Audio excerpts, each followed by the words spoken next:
When estimating the labor for installing 3-inch rigid steel conduit, it's important to differentiate between installation methods and environments.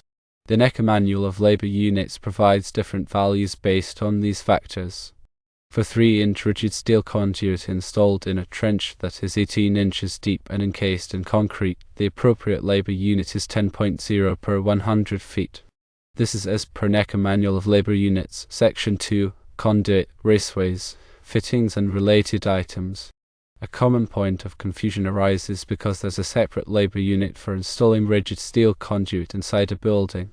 The 20.0 labor units per 100 feet figure applies specifically to installations within a building up to a height of 15 feet.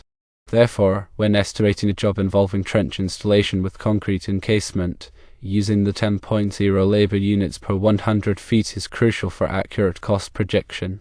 Using the wrong labor unit can lead to significant discrepancies in your overall estimate.